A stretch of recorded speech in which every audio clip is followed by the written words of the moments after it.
TV 999 news కు స్వాగతం. కడప జిల్లా కాజీపేట పట్టణంలో దారుణ ఘటన చోటు చేసుకుంది. ఇంటర్ ద్వితీయ సంవత్సరం విద్యార్థిని రామకీర్తనను ఓ దుండగుడు కిరాతకంగా హత్య చేశాడు. వివరాలకు వెళ్తే కాజీపేట అగ్రహార ప్రాంతానికి చెందిన రామకీర్తన తల్లిదండ్రులు వ్యవసాయ పనుల నిమిత్తం బయటకు వెళ్లిన సమయంలో ఆంజనేయ కొట్టాల గ్రామానికి చెందిన ఆవుల వెంకటేష్ ఇంట్లోకి చొరబడి ఒంటరిగా ఉన్న కీర్తనపై దాడి చేసి హత్య చేసి అక్కడి నుంచి పరారయ్యారు. తర్వాత ఇంటికి చేరుకున్న తండ్రి శ్రీరాములు కూతురు రక్తపు మడుగుల్లో పడి ఉండడం గమనించి హుటాహుటిన ఆసుపత్రికి తరలించే ప్రయత్నం చేసినప్పటికీ మార్గ మధ్యంలోనే ఆమె మృతి చెందినట్లు కుటుంబ సభ్యులు తెలిపారు. ఈ ఘటనతో కాజీపేట పట్టణం మొత్తం విషాదంలో మునిగిపోయిందని స్థానికులు ప్రధాన రహదారిపై నిరసన చేపట్టడంతో ట్రాఫిక్ కు అంతరాయం కలిగింది. సమాచారం అందుకున్న పోలీసులు వెంటనే ఘటనా స్థలానికి చేరుకొని పరిస్థితిని అదుపులో తీసుకొచ్చారు. జిల్లా ఎస్పీ ఆదేశాలతో ఉన్నతాధికారులు విచారణ ప్రారంభించారు. నిందితుడిని కఠినంగా శిక్షిస్తామని హామీ ఇవ్వడంతో ఆందోళన విరమించారు.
లోపల ఉండగానే స్టేషన్లోకి రాలేదు లేడు అనేసి మమ్మల్ని బయటకు పంపించారు.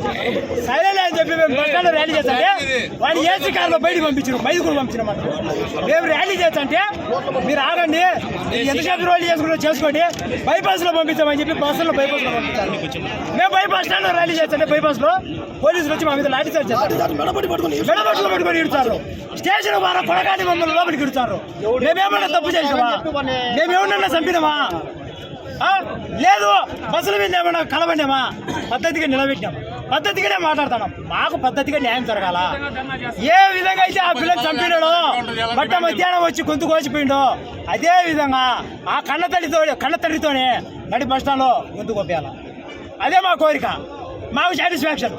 అదే విధంగా యువత ఎవడైనా సరే ఆడపిల్ల మీద చెయ్యి వెయ్యాలంటే కింద నుంచి పై దాకా పదురు పుట్టాలా. ఆ విధంగా చేయాలా. ఈ గవర్నమెంట్తో అవుతుందే కాదా? అది నేను అడిగేది. మనస్ఫూర్తిగా అడుగుతానా. ఇక్కడ ఉండే వాళ్ళల్లో ఎవరైనా సరే లాఠీ చార్జ్ జరిగితే గినక పోలీసు వాళ్ళకి ఇబ్బంది, అందరికీ ఇబ్బంది. ఇంతవరకు ప్రశాంతంగా ఉన్న ర్యాలీ మరీ దారుణంగా తయారవుతుంది. ఈ రోజు రాత్రి కల్లా మాకు స్పందించిన ఎడల మేము పోలీస్ స్టేషన్ మీద దాడి చేస్తాం. ఇది తీవ్రంగా ఖచ్చితంగా చెప్తున్నాం.